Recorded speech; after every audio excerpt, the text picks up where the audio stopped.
Gabon avait un royaume, mais il a été oublié.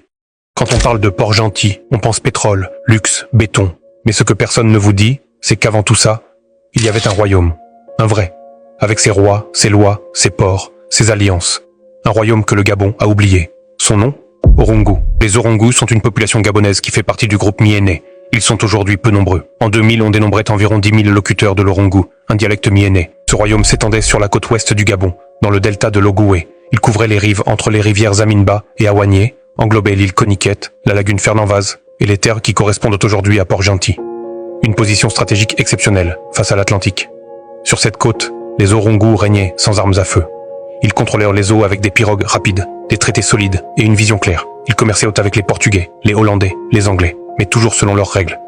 C'était le XVIIIe siècle. Pendant que d'autres fuyaient, les razzias ou se divisaient, Orungu construisait un pouvoir, structuré, respecté, stratège, un royaume noir qui faisait de la diplomatie, qui gérait des douanes, qui percevait des taxes, un État africain, avant l'heure. Mais voilà, qui connaît le roi Ngolo, le port de l'île Coniquet? Silence. Voilà ce que l'histoire coloniale a laissé. Les Orungu savaient que le monde changeait.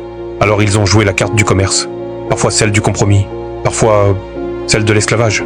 Oui, ils ont participé. C'est une vérité dure, mais une vérité quand même. Et toute vérité mérite d'être dite.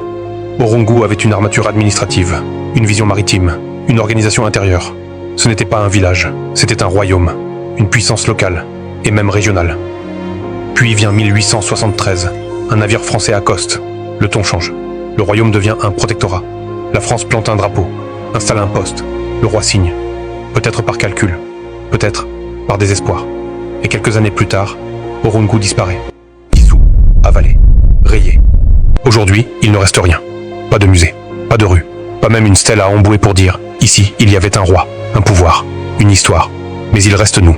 Il reste la parole, le devoir de mémoire. Parce que tant qu'on raconte, Orungu ne meurt pas. Il revient, il vit. Port-Gentil, c'est peut-être le pétrole du Gabon.